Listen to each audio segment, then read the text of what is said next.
I listed the most common things that ruins your expensive Kolinsky Sable paintbrushes and what you should do to make them last longer.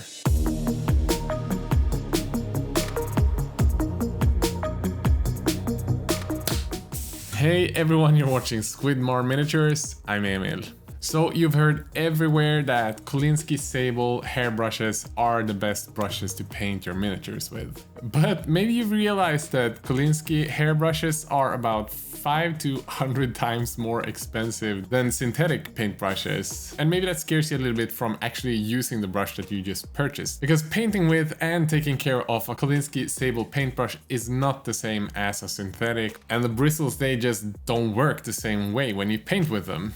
Might also have noticed that they are way easier to mismanage and way easier to break. With that, I have collected the most common ways that people ruin their brush, and it's also kind of a give back to everyone who backed the Kickstarter. And now that we have shipped out a lot of the brushes, we're done with about 75% of the shipments, so I really want to make sure that everyone who gets them and it's their first brush actually know what to do and not to do with their brushes. And if you're interested in picking these up, I put the link in the video description for a pre-order, and we'll start shipping to people who buy now when we finish delivering all of the Kickstarter backers. So if you want them, link in the video description. Anyway, let's start talking. Chapter 1, the don'ts. For the love of God, don't use washes or contrast paints or similar products with your expensive brushes. Because all of these washes and contrast paints alternatives have a chemistry that breaks the surface tension, which means that the paint will travel from the belly and just seep up into the ferrule, this part here. And when the paint dries here, it pushes the brush's hair all around, going crazy places, and that is a surefire way of ruining your brushes in a short amount of time. So if you don't want split hairs after just a few uses, don't use contrast paints and washes with these brushes. Use some less expensive synthetic brushes for that. Number 2, and that is something that really ties together with the first one we talked about, try not to get paint longer down the paintbrush than the belly. Don't cover this part in paint because, as mentioned, as soon as you start getting paint in here and it dries, your hairs are gonna split. Because this is the place that gives the shape of the brush, and if you have paint here pushing the bristles apart, you know what's gonna happen. Number 3, metallic paints, texture paints, and anything in between that. Don't use this with your Kolinsky hair. The metal flakes or whatever your favorite brand is using to get the reflective sheen, or whatever texture, if it's sand they have in the texture paint, is even faster way of ruining your brushes than using contrast paints and washes. Because these brushes are made with natural hair, and just imagine yourself taking metal flakes or a bag of sand and just rubbing it in your hair. It's definitely going to ruin whatever you have up there. And sorry if you're completely bald, you don't count on this one. Another thing is that texture paint and metallic paints is almost impossible to get completely out of your brushes, so if you want them to last longer, do not use these paints.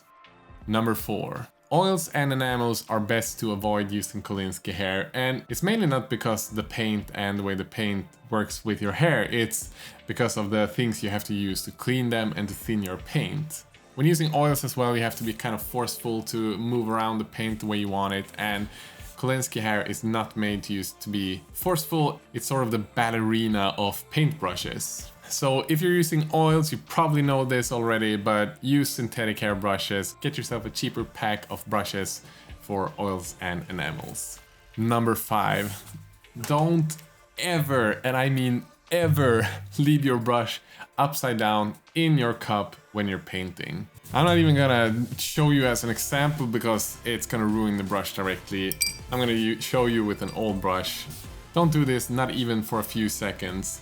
The same way you don't want to, when you clean your brush, push it towards the bottom of the cup, because again, putting force on the tip of your brush is going to bend hairs, it's going to make hairs split. This is a mistake that I actually made when I started painting again 3 years ago. One of the first brushes I bought, I placed them upside down in the cup and left it like that for a few minutes while we're doing other things, and the brush was ruined pretty much on the first day. And just in general, try to not push the tip of the brush against things. Don't do it against your table, against your shelf, or anything. The only time you're gonna do it is when you softly stipple a brush, and don't use force, just kind of push it gently on your miniature because you don't want to put too much force on the tip of the brush because it's ruining the tips. Number 6, do not use Kolinsky hair brushes for dry brushing. Again, pushing your expensive brush against the thing, forcing the bristles in many different directions, bends the hair of the brushes. So if you've done it once, it's already too late. The brush might be beyond saving already. Number 7. If you use these type of bottles to paint and you need to pick up paint from these pots, don't use your fancy brush to pick up the paint because, again, it's so easy to get paint to come across this part of the brush, and that's something you don't want to have. So use the back of your brush if you don't have a bunch of cheaper brushes or a spatula or whatever, but don't use the front of this brush. Please don't do it. Number 8. This might sound like a no-brainer, but don't let paint dry in your brush. And what I mean with that is both when you're finished painting for the day as well as when you're painting. I know it might feel like it's a lot of hassle to rinse your brush between every time you paint and the paint starts drying a bit, but don't just add new paint into it. Rinse it before you do and then add new paint. Again, a precautionary step that's gonna make your brushes last so much longer.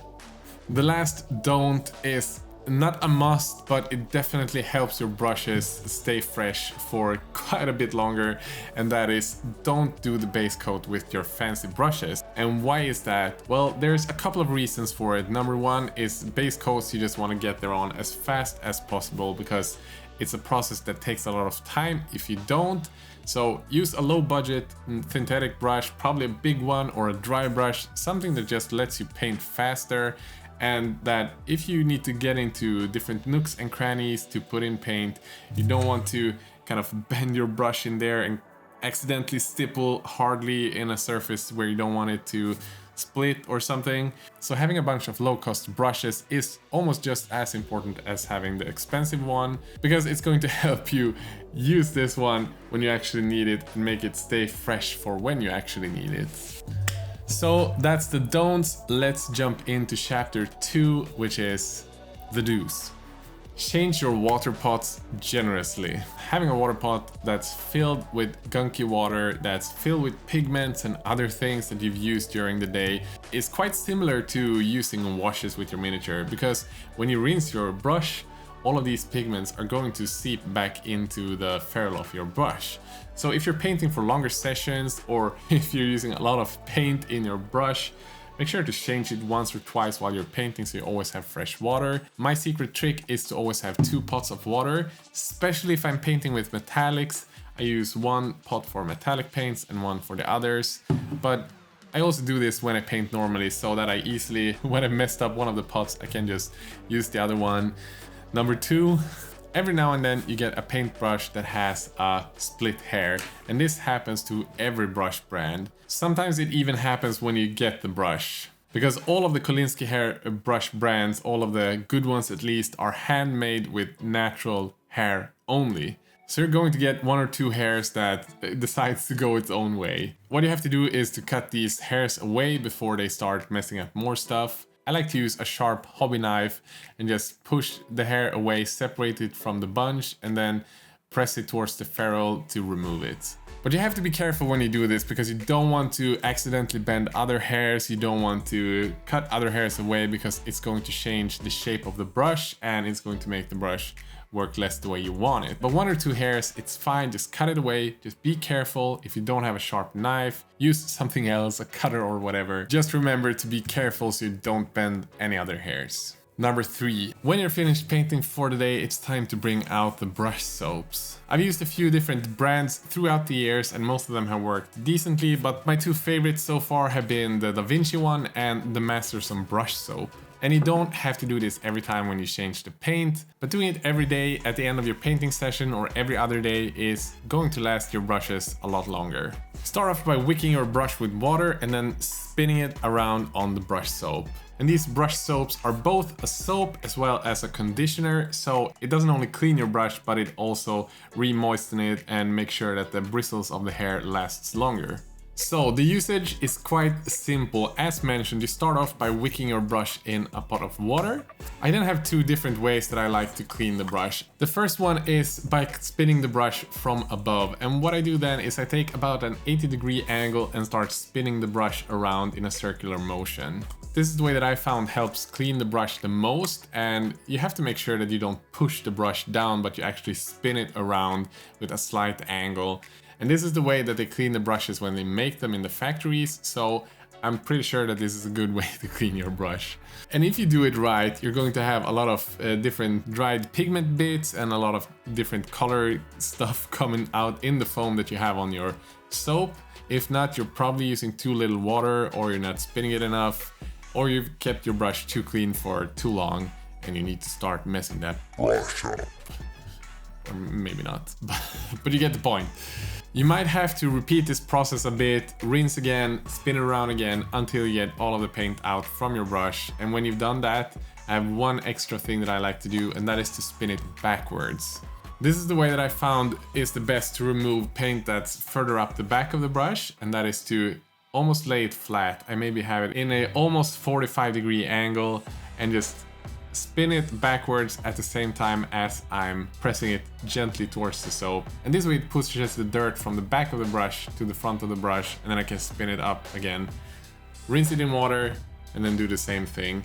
And with these two different ways of spinning my brush on the soap, I've managed to keep my brushes fresh for a very long time. All of the Squidmar brushes that I've shown you today are ones that I've been using for between a year and 3.5 months was the last time I picked up a new set of brushes. So as you see, it's a good way of keeping the brushes fresh. And when I've done the last sort of cleaning step, I rinse it in water again. And the last thing I do is I want to reshape the brush. When the brush is still slightly moist, I just touch it a little bit on the soap to get a little bit of that conditioner back in, and then place the brush in my palm and then move it backwards on the palm to reshape the brush and give it that nice tip. And that should be enough for most times. But number 4, for those times when you need extra heavy duty stuff and your brushes seem to be beyond repair, sometimes you can save them with these products: brush cleaners and restorers.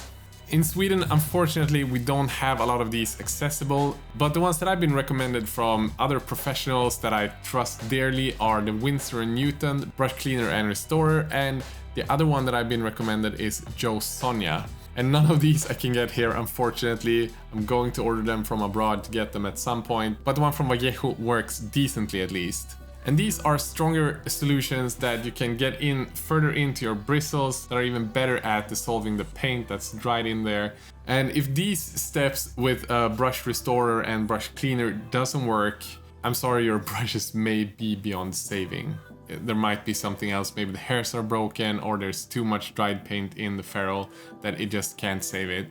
But if you've managed to stay out of the don'ts, you shouldn't have to come to this point unless you've used your brush for a very long time. And even with that, it's important to remember, as I mentioned earlier, that every brand, every big brand that makes these brushes, whether it's Raphael, whether it's Da Vinci, whether it's Artist Opus, Rosemary & Co., Squidmar brushes, some of the brushes are just out of luck. Because as mentioned, they're all handmade from professional people. And if that person did have one bad brush out of 1,000, it's going to happen. If the hair from one Kolinsky sable is bad, the brush might be just bad and you've struck some bad luck. But I do hope this gives you some confidence in actually using them and to know when not to use them, and that you learned something. If you did, don't forget to subscribe. It's a great way of getting more hobby videos every week. If you want to support the channel, there's a couple of ways you can do that. I have a Patreon where people can pledge a few dollars. It's the most stable way of me getting an income to make these videos every month. If you wonder about any of the tools I use in every video, I have it all listed on my website, squidmar.com. With that, I want to send out a massive thanks to all of my top Patreon supporters. This list of people are amazing, and I would not be able to run this channel without these people, so massive thanks to you. And with that said, have a great day. Bye bye.